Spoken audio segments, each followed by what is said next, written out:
ನಮಸ್ಕಾರ ಸ್ನೇಹಿತರೆ. ದ್ವಿತೀಯ BA ಮತ್ತು BComನವರಿಗೆ ಇರುವಂತಹ ಕನ್ನಡ ಚಾಪ್ಟರ್ ಅನ್ನ ನಾನಿವತ್ತು ಇಂಪಾರ್ಟೆಂಟ್ ಕ್ವಶನ್ಸ್ ಯಾವುದೆಲ್ಲ ಬರುತ್ತೆ ಅಂತ ಕನ್ನಡ ಪಠ್ಯಭಾಗದಲ್ಲಿ ಇರುವಂತಹ ಇಂಪಾರ್ಟೆಂಟ್ ಚಾಪ್ಟರ್ ಅನ್ನ ನಾನಿವತ್ತು ಹೇಳ್ತೇನೆ. ನೀವು ನಿಮ್ಮ ಬುಕ್ ಅಲ್ಲಿ ನೋಟ್ ಮಾಡ್ಕೊಳ್ಳಿ. ಸೊ ದಟ್ ಇಂಪಾರ್ಟೆಂಟ್ ಇರುವಂತಹ ಚಾಪ್ಟರ್ ಅನ್ನ ನೀವು ಓದ್ಕೊಳ್ಳಿಕ್ಕೆ ಈಸಿ ಆಗ್ತದೆ. ಹಾಗೇನೆ ರಿಪೀಟೆಡ್ ಆಗಿ ಬಂದಿರುವಂತಹ ಕ್ವಶನ್ಸ್ ಗಳನ್ನ ಮಾತ್ರ ನಾನು ಇವತ್ತು ನೋಡ್ಕೊಂಡು ಯಾವ ಪಠ್ಯಭಾಗದಿಂದ ರಿಪೀಟೆಡ್ ಆಗಿ ಕ್ವಶನ್ಸ್ ಬಂದಿದೆ ಅದನ್ನ ನಾನು ಇವತ್ತು ನಿಮ್ಗೆ ಹೇಳ್ತೇನೆ.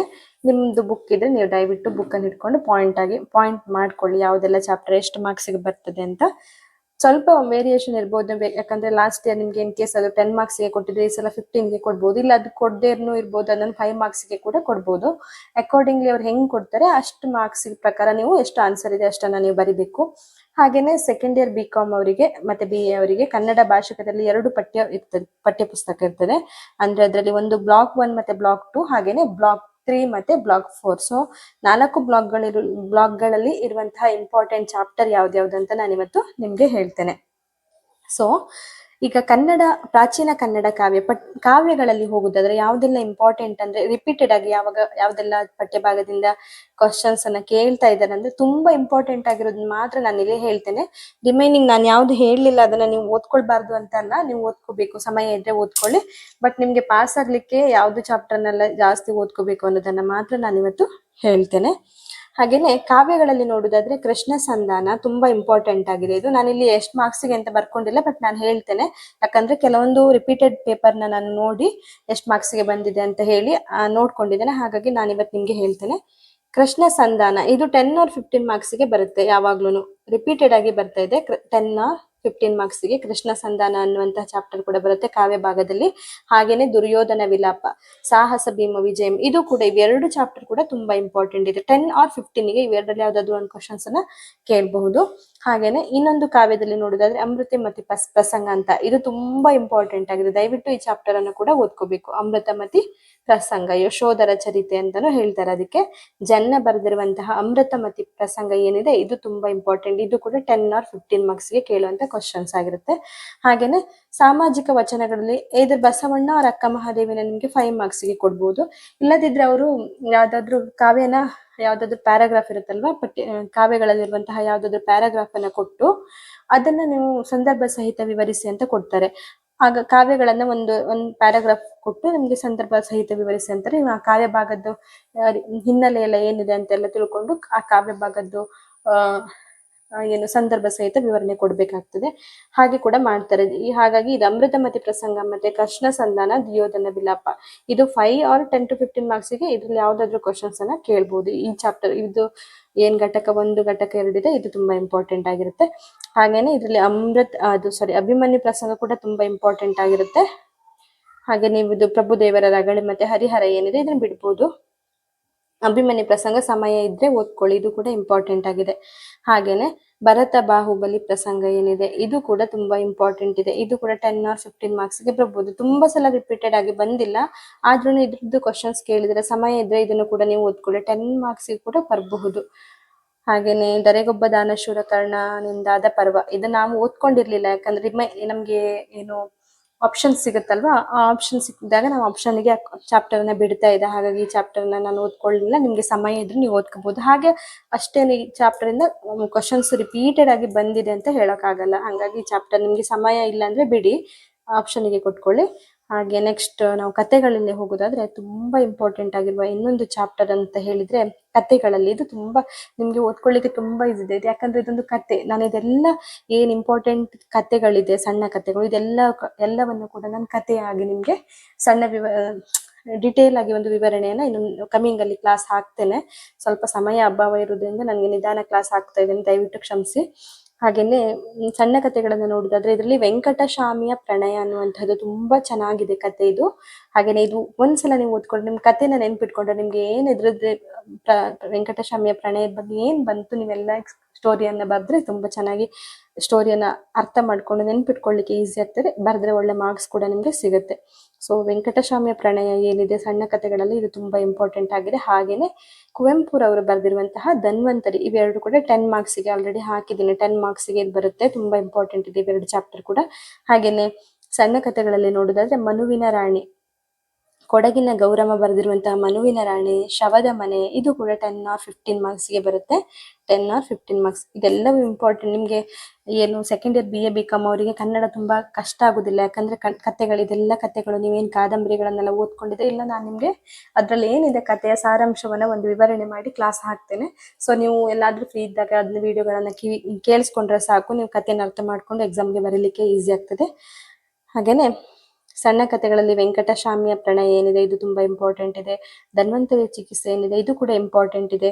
ಮತ್ತೆ ಮನುವಿನ ರಾಣಿ ತುಂಬಾ ಚೆನ್ನಾಗಿದೆ, ಇದು ಕಥೆ ಕೂಡ, ಇದು ತುಂಬಾ ಇಂಪಾರ್ಟೆಂಟ್. ಹಾಗೇನೆ ಶವದ ಮನೆ, ಇದು ಚಲನಚಿತ್ರಗಳನ್ನಾಗಿ ಮಾಡಿದ್ದಾರೆ ಅಂತ ಹೇಳ್ತಾರೆ. ತುಂಬಾ ಸುಂದರವಾದ ಕಥೆ ಇದು, ತುಂಬಾ ಮೀನಿಂಗ್ಫುಲ್ ಆಗಿರುವಂತ ಕಥೆ. ಚದುರಂಗರವರು ಬರೆದಿರುವಂತಹ ತುಂಬಾ ಮನ ಮುಟ್ಟುವಂತ ಕಥೆ ಇದು. ಇದನ್ನ ಸಹ ಒಂದ್ಸಲ ಓದ್ಕೊಳ್ಳಿ ದಯವಿಟ್ಟು, ಯಾಕಂದ್ರೆ ಇದು ಖಂಡಿತ ಬರ್ತದೆ. ಲಾಸ್ಟ್ ಇಯರ್ ಅಲ್ಲಿ, ಸೆಕೆಂಡ್ ಇಯರ್ ನಮ್ಗೆ ಬಂದಿದೆ ಇದು, ಆಯ್ತಾ. ಸೊ ಇದು ಇಂಪಾರ್ಟೆಂಟ್ ಆಗಿರುತ್ತೆ. ಹಾಗೇನೆ ಗಾಂಧಿ, ಬೆಸಗರಹಳ್ಳಿ ಗಾಂಧಿ, ರೊಟ್ಟಿ, ಮತ್ತೆ ಮಾರಿಕೊಂಡವರು, ಕೃಷ್ಣೇಗೌಡರ ಆನೆ, ಇದೆಲ್ಲ ಚಾಪ್ಟರ್ ಕೂಡ ತುಂಬಾ ಇಂಪಾರ್ಟೆಂಟ್. ಇದರಲ್ಲಿ ಇದೇ ಬರುತ್ತೆ ಅಂತ ಹೇಳಕ್ಕಾಗಲ್ಲ. 10 or 15 ಮಾರ್ಕ್ಸ್ ಯಾವ್ದು ಕೂಡ ಕೇಳ್ಬೋದು ಅವರು. ಸೊ ಇದಿಷ್ಟು ಕಥೆಗಳನ್ನ ಓದ್ಕೊಳ್ಳಿ.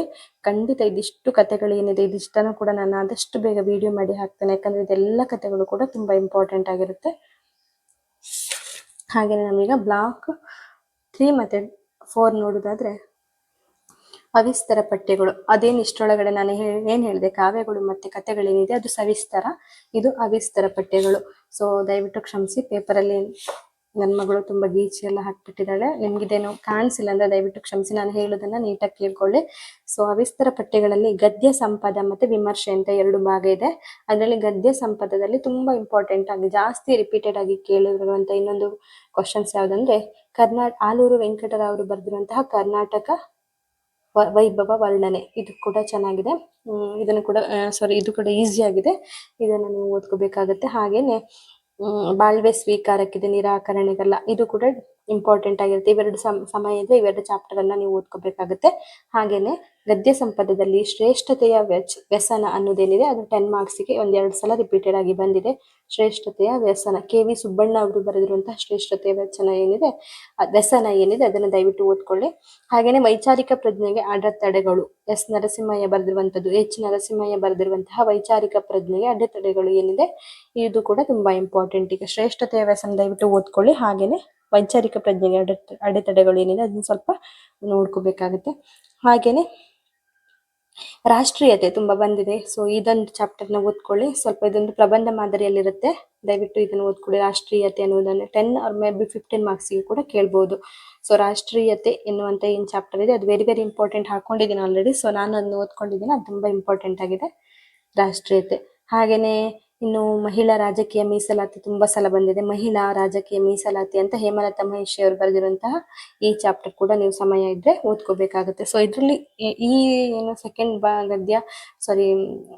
ಬ್ಲಾಕ್ 3 ಮತ್ತೆ 4 ಏನಿದೆ ಇದರಲ್ಲಿ ನನಗೆ ಯಾವುದು ಇಂಪಾರ್ಟೆಂಟ್ ಇದನ್ನೇ ಓದ್ಕೊಳ್ಳಿ ಅಂತ ಹೇಳಕ್ಕಾಗಲ್ಲ. ಸೊ ನೀವು ಕೂಡ ನಿಮ್ಗೆ ಸಮಯ ಇದ್ರೆ ಎಲ್ಲವನ್ನ ಒಂದ್ಸಲ ನೋಡ್ಕೊಳ್ಳಿ. ಹಾಗೆ ಇದರಲ್ಲಿ ಓದ್ಕೊಳ್ಳೇಬೇಕು ಅನ್ನೋದಾದ್ರೆ ಶ್ರೇಷ್ಠತೆಯ ವ್ಯಸನ, ವೈಚಾರಿಕ ಪ್ರಜ್ಞೆಗೆ ಅಡೆತಡೆಗಳು ಮತ್ತೆ ರಾಷ್ಟ್ರೀಯತೆ ಏನಿದೆ ಇದೊಂದ್ಸಲ ಓದ್ಕೋಬೇಕು. ಹಾಗೇನೆ ಮಹಿಳಾ ರಾಜಕೀಯ ಮೀಸಲಾತಿಯ ಬಗ್ಗೆ ಹೇಮಲತಾ ಮಹೇಶ್ ಅವರು ಏನ್ ಹೇಳ್ತಾರೆ ಅನ್ನೋದನ್ನ ಬಂದಿರುತ್ತೆ. ಹಾಗೇನೆ ಇನ್ನೊಂದು ಇಂಪಾರ್ಟೆಂಟ್ ಚಾಪ್ಟರ್ ಏನಪ್ಪಾ ಅಂದ್ರೆ ಹಸಿವು ಮತ್ತು ಸಂತೃಪ್ತಿ, ಇದು ಕೂಡ ತುಂಬಾ ಇಂಪಾರ್ಟೆಂಟ್. ಇದೊಂದು ಕೂಡ ರಿಪೀಟ್ ಆಗಿ ಬಂದಿರುವಂತ ಕ್ವಶನ್ ಆಗಿರುತ್ತೆ. ಹಾಗಾಗಿ ನಿಮ್ಗೆ ಇದ್ರಲ್ಲಿ ಯಾವ್ದಾದ್ರು ಒಂದು ಪಠ್ಯಭಾಗ ಅಥವಾ 1 ಅಥವಾ 2 ಪಠ್ಯಭಾಗ ತುಂಬಾ ನಿಮ್ಗೆ ಟಫ್ ಅನ್ಸಿದೆ, ಓದೋಕೆ ಕಷ್ಟ ಆಗುತ್ತೆ ಅಂದ್ರೆ ನೀವು ದಯವಿಟ್ಟು ಅದನ್ನ ಆಪ್ಷನ್ ಆಗಿ ಕೊಟ್ಟಿರ್ತಾರಲ್ವ, ನಾವು ಆಪ್ಷನ್ಗೆ ಬಿಟ್ಬಿಡೋಣ, ಉಳಿದಿರೋದು ಏನಿದೆ ಅದನ್ನ ಓದ್ಕೊಳ್ಳೋಣ ಅನ್ನೋ ತರ ನೀವು ಓದ್ಕೋಬಹುದು. ಹಾಗೆ ಇನ್ನು ವಿಮರ್ಶೆಯ ಭಾಗದಲ್ಲಿ ನೋಡುದಾದ್ರೆ ಕನ್ನಡದಲ್ಲಿ ಬೌದ್ಧರು ಗ್ರಂಥಗಳು ರಚಿಸಿದ್ದಾರೆ. ಜನನ ಕಾವ್ಯಗಳಲ್ಲಿ ಪ್ರಣಯ ನಿರೂಪಣೆ ತುಂಬಾ ಇಂಪಾರ್ಟೆಂಟ್ ಆಗಿದೆ, ಇದನ್ನೊಂದು ಓದ್ಕೊಳ್ಳಿ.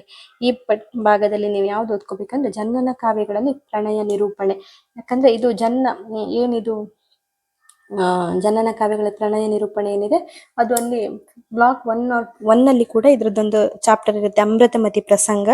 ಸೊ ಅದನ್ನು ಕೂಡ ನೀವು ಸ್ವಲ್ಪ ಓದ್ಕೊಂಡು ಇದಕ್ಕೂ ಸ್ವಲ್ಪ ಮಿಕ್ಸ್ ಮಾಡಿ ಬರೀಬಹುದು, ತುಂಬಾ ಈಸಿ ಆಗುತ್ತೆ. ಅಮೃತಮತಿ ಪ್ರಸಂಗ ತುಂಬಾ ಇಂಪಾರ್ಟೆಂಟ್ ಆದ ಚಾಪ್ಟರ್, ಖಂಡಿತ ಅದು 10 or 15 ಮಾರ್ಕ್ಸ್ಗೆ ಬಂದೇ ಬರುವಂತದ್ದು. ಸೊ ಅದನ್ನ ಓದ್ಕೊಳ್ಳೇಬೇಕು ನೀವು, ಯಾಕಂದ್ರೆ ಬ್ಲಾಕ್ 1 ಬ್ಲಾಕ್ 2 ತುಂಬಾ ಜಾಸ್ತಿ ಆ ಕಡೆ ಗಮನ ಹರಿಸಿ, ತುಂಬಾ ಇಂಪಾರ್ಟೆಂಟ್ ಆದ ಕ್ವಶನ್ಸ್ ಬ್ಲಾಕ್ 1 ಬ್ಲಾಕ್ 2 ಅಲ್ಲೇ ಜಾಸ್ತಿ ಇರೋದ್ರಿಂದ. ಹಾಗೇನೆ ಇದರಲ್ಲಿ ನೀವು ಯಾವ್ದು ಓದ್ಕೋಬೇಕಂದ್ರೆ ವಿಮರ್ಶಾ ಭಾಗದಲ್ಲಿ ಜನನ ಕಾವ್ಯಗಳಲ್ಲಿ ಪ್ರಣಯ ನಿರೂಪಣೆ ವೆರಿ ವೆರಿ ಇಂಪಾರ್ಟೆಂಟ್ ಇದೆ, ಇದೊಂದು ಓದ್ಕೊಳ್ಳಿ. ಹಾಗೇನೆ ಪ್ರಜ್ಞೆ ಮತ್ತು ಪರಿಸರ, ಯು ಆರ್ ಅನಂತಮೂರ್ತಿ ಬರೆದಿರುವಂತಹ ಪ್ರಜ್ಞೆ ಮತ್ತು ಪರಿಸರ ತುಂಬಾ ಇಂಪಾರ್ಟೆಂಟ್ ಆಗಿರೋದು.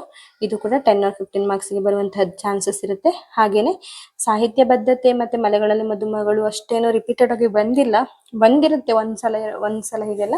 ಸೊ ನಿಮ್ಗೆ ಸಮಯ ಇದ್ರೆ ನೀವು ಇದನ್ನ ಓದ್ಕೊಳ್ಳಿ. ಮತ್ತೆ ಇದೇನು ಕಾರಂತರ ಕಾದಂಬರಿಗಳ ಜೀವನ ಶ್ರದ್ಧೆ ಮತ್ತೆ ಚಿಕ್ಕೋಳು ಹಿಂದಿಯವ ಇದೆಲ್ಲ ಚಾಪ್ಟರ್ ಜಾಸ್ತಿ ರಿಪೀಟೆಡ್ ಆಗಿ ಬಂದಿಲ್ಲ. ಸೊ ಈ ಚಾಪ್ಟರ್ ಅನ್ನ ನೀವು ಬಿಡ್ಬೋದು ಸಮಯ ಇಲ್ಲ ಅಂದ್ರೆ. ಹಾಗೇನೆ ಈ ಬ್ಲಾಕ್ 2, 3, 4 ಏನಿದೆ ಇದ್ರಲ್ಲಿ ತುಂಬಾ ಇಂಪಾರ್ಟೆಂಟ್ ಆಗಿ ಬರುವಂತಹದ್ದು ಮಾತ್ರ ನಾನು ನಿಮ್ಗೆ ಈಗ ಹೇಳೋದಾದ್ರೆ ನಿಮ್ಗೆ ಕನ್ಫ್ಯೂಸ್ ಆಗ್ಬೋದು. ದಯವಿಟ್ಟು ತುಂಬಾ ಇಂಪಾರ್ಟೆಂಟ್ ಆಗಿರೋದನ್ನ ಹೇಳಿ ಅಂತ ಹೇಳೋದಾದ್ರೆ ಇದರಲ್ಲಿ ಕರ್ನಾಟಕ ವೈಭವ ವರ್ಣನೆ ಸ್ವಲ್ಪ ಓದ್ಕೊಳ್ಳಿ, ನೋಡ್ಕೊಳ್ಳಿ. ಹಾಗೆ ಬಾಳ್ವೆ ಸ್ವೀಕಾರಕ್ಕಿದೆ ನೋಡ್ಕೊಳ್ಳಿ. ಹಾಗೇನೆ ಶ್ರೇಷ್ಠತೆಯ ವ್ಯಸನ ಏನಿದೆ ಇದನ್ನ ಸ್ವಲ್ಪ ನೋಡ್ಕೊಳ್ಳಿ. ಹಾಗೆ ವೈಚಾರಿಕ ಪ್ರಜ್ಞೆಗೆ ಅಡೆತಡೆಗಳು ಇದು 4 ಚಾಪ್ಟರ್ನ ಓದ್ಕೊಳ್ಳಿ. ಮಹಿಳಾ ಮೀಸಲಾತಿ ಕೂಡ ಒಂದ್ ಸ್ವಲ್ಪ ನೋಡ್ಕೊಳ್ಳಿ. ಇನ್ನು ಇಲ್ಲಿ ಜನನ ಕಾವ್ಯಗಳಲ್ಲಿ ಪ್ರಣಯ ನಿರೂಪಣೆ ಏನಿದೆ ಇದನ್ನು ಸ್ವಲ್ಪ ನೋಡ್ಕೋಬೇಕು. ಹಾಗೇನೆ ಪ್ರಜ್ಞೆ ಮತ್ತು ಪರಿಸರ ತುಂಬಾ ಇಂಪಾರ್ಟೆಂಟ್ ಆಗಿದೆ. ಇದಿಷ್ಟನ್ನ ಓದ್ಕೋಬೇಕಾಗತ್ತೆ. ಇದಿಷ್ಟು ಬ್ಲಾಕ್ 3 ಮತ್ತೆ 4 ಅಲ್ಲಿ. ಸೊ ಇದಿಷ್ಟು ಕ್ವಶನ್ಸ್ ಗಳನ್ನ ನೀವು ಓದ್ಕೊಳ್ಳಿ. ಹಾಗೆ ಬ್ಲಾಕ್ 1 ಮತ್ತೆ 2 ತುಂಬಾ ಇಂಪಾರ್ಟೆಂಟ್ ಆಗಿದೆ. ಅದರಲ್ಲಿ ಜಾಸ್ತಿ ಕ್ವಶನ್ಸ್ ಗಳು ರಿಪೀಟೆಡ್ ಆಗಿ ಬಂದಿದೆ. ಹಾಗಾಗಿ ನಾನು ಇಷ್ಟೊಳಗಡೆ ಏನು ಹೇಳಿದ್ದೀನಿ ಅದಿಷ್ಟು ಚಾಪ್ಟರ್ ಅನ್ನ ನೋಟ್ ಮಾಡ್ಕೊಂಡು ಚೆನ್ನಾಗಿ ಓದಿ. ಸಣ್ಣ ಕಥೆಗಳೆಲ್ಲ ತುಂಬಾ ನಿಮ್ಗೆ ಟಫ್ ಆಗಿರಲ್ಲ, ಈಸಿ ಆಗಿದೆ. ಸೊ ಎಲ್ಲ ಕಥೆಗಳ ಮಾದರಿಯಲ್ಲಿದೆ. ಸೊ ನೀವು ಅದನ್ನ ಕೇಳಿಸ್ಕೊಂಡು ನಾನು ಸತಿ ಕಮಿಂಗ್ ಅಲ್ಲಿ ಬೇಗ ಸ್ವಲ್ಪ ವಿಡಿಯೋ ಹಾಕ್ತೀನಿ. ಇದಿಷ್ಟು ಏನ್ ಚಾಪ್ಟರ್ ಇದೆ ಎಲ್ಲ ಚಾಪ್ಟರ್ನು ಕೂಡ ಒಂದು ಕ್ಲಾಸ್ ಮಾಡಿ ಹಾಕ್ತೀನಿ. ನೀವು ಅದನ್ನ ಕಥೆಯನ್ನ ಕೇಳ್ಕೊಂಡ್ರೆ ಎಕ್ಸಾಮ್ ಅಲ್ಲಿ ಕಥೆಯನ್ನ ನೀವು ಬರೀತಾ ಹೋಗ್ಬೋದು.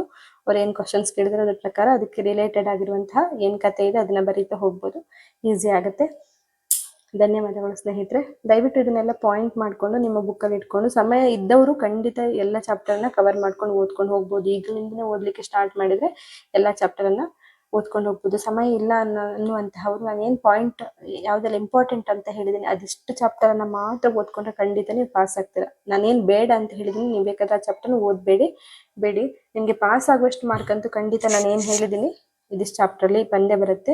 ಹಾಗೇನೆ ಸಮಯ ಇದ್ದವರು ದಯವಿಟ್ಟು ಎಲ್ಲವನ್ನ ಓದ್ಕೊಳ್ಳಿ. ನಾನು ಯಾರಿಗೂ ಓದ್ಬೇಡಿ ಅಂತ ಹೇಳಲ್ಲ, ಬಟ್ ಸಮಯ ಇಲ್ಲದವರಿಗೆ ಇಂಪಾರ್ಟೆಂಟ್ ಆಗಿರೋದು ಇದಿಷ್ಟು ಚಾಪ್ಟರ್ ಅಂತ ಹೇಳ್ತಾ ಇದ್ದೀನಿ ಅಷ್ಟೇ. ಧನ್ಯವಾದಗಳು ಸ್ನೇಹಿತರೆ.